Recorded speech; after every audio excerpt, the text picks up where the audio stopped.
మీ business ఏదైనా మీ ఊర్లో promotion చేయాలంటే అది సుమన్ టీవీతోనే సాధ్యం. ఇప్పుడే సంప్రదించండి.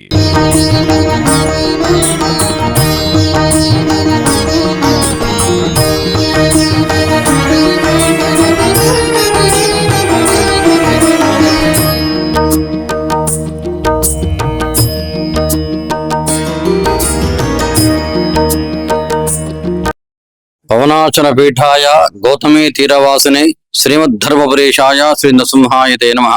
ఓం నమో నారసింహాయ. శ్రీ లక్ష్మీనరసింహస్వామి వారి బ్రహ్మోత్సవంలో భాగంగా ఈ రోజు శ్రీ ఉగ్ర నరసింహస్వామి వారి యొక్క డోలోత్సవం తెప్పోత్సవం అత్యంత వైభవపేతంగా కన్నుల పండుగగా మనకు బ్రహ్మపుష్కరంలో జరుగుతున్నది. లక్ష్మీనరసింహస్వామి వారి ఆలయం లోపల ప్రతి సంవత్సరము పాల్గొన శుద్ధ ఏకాదశి నుండి బహుళ అష్టమి వరకు ఈ యొక్క బ్రహ్మోత్సవాలు నిర్వహించబడతాయి. హోలీ పున్నమ రోజున పాల్గొన మాస పౌర్ణిమ రోజున శ్రీ యోగానంద లక్ష్మీ స్వామి వారి యొక్క తెప్పోత్సవం డోలోత్సవం నిర్వహించబడుతుంది. మరునాడు శ్రీ ఉగ్రనరసింహ స్వామి వారి యొక్క తెప్పోత్సవం డోలోత్సవం నిర్వహించబడుతుంది. మరుసటి రోజు శ్రీ వెంకటేశ్వర స్వామి వారి యొక్క తెప్పోత్సవం డోలోత్సవం ఈ కార్యక్రమం నిర్వహించబడతాయి. అందులో భాగంగా ఈ రోజు శ్రీ ఉగ్రనరసింహ స్వామి యొక్క తెప్పోత్సవం డోలోత్సవము కార్యక్రమం నిర్వహించబడుతున్నది. ఈ ఉత్సవంలో భాగంగా శ్రీ స్వామివారు మనకు మేళ్ల తాళాలతో వేద మంత్రాలతో పల్లకి సేవను బ్రహ్మపుష్కరంలోకి తీసుకువెళ్లి ఆ బ్రహ్మపుష్కరంలో అటువంటి తెప్ప పైన స్వామివారిని వేంచేసి ఒక 5 చుట్లు లోపల ద్వారాలు ఉన్నాయి మనకు అక్కడ. ఆ ద్వారాల నుంచి ఒక్కొక్క ద్వారం నుంచి ఒక్కొక్క చుట్టూ స్వామివారి ప్రదక్షిణ నిర్వహించి మళ్ళీ పైకి తీసుకువచ్చిన తర్వాత డోలోత్సవం కార్యక్రమం నిర్వహించబడుతుంది. ఈ డోలోత్సవంలో మన తెలంగాణ ప్రాంతమే కాకుండా మహారాష్ట్ర ప్రాంతం నుంచి కూడా నలుమూలల భక్తులు అధిక సంఖ్యలో పాల్గొంటారు. అదేవిధంగా మన స్థానిక భక్తులు అందరూ కూడా ఈ కార్యక్రమంలో పాల్గొని స్వామివారి యొక్క కృపకు పాత్రలవుతారు. బ్రహ్మోత్సవాలలో దాదాపుగా అన్ని దేవాలయాల్లో కూడా కళ్యాణోత్సవము, డోలోత్సవము, తెప్పోత్సవము, అదేవిధంగా రథోత్సవము, ఏకాంతోత్సవాలు నిర్వహించబడుతుంటాయి. ఈ యొక్క తెప్పోత్సవం, డోలోత్సవం యొక్క విశిష్టత గురించి చెప్తే మనకు స్వామివారు విహారయాత్రకు వెళ్ళిన విధంగా, అదేవిధంగా రథోత్సవం యొక్క విశిష్టత గురించి చెప్పగలిగితే భక్తుల యొక్క మనోరథాలను నెరవేర్చే విధంగా స్వామివారు మనకు ఇక్కడ వారి యొక్క పరిపూర్ణ అనుగ్రహాన్ని భక్తుల పైన ఉంచుతారని మనం చెప్పుకోవచ్చు.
ఒక్కరినే తలుపు జగదీశ్వర ధర్మపురి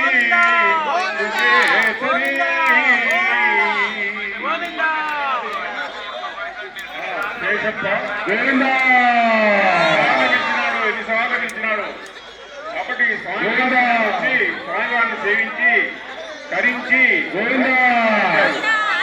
కాబట్టి 5 ప్రదక్షిణాలు స్వామివారి దానిలో భాగంగా 2వ ప్రదక్షిణ పూర్తయింది.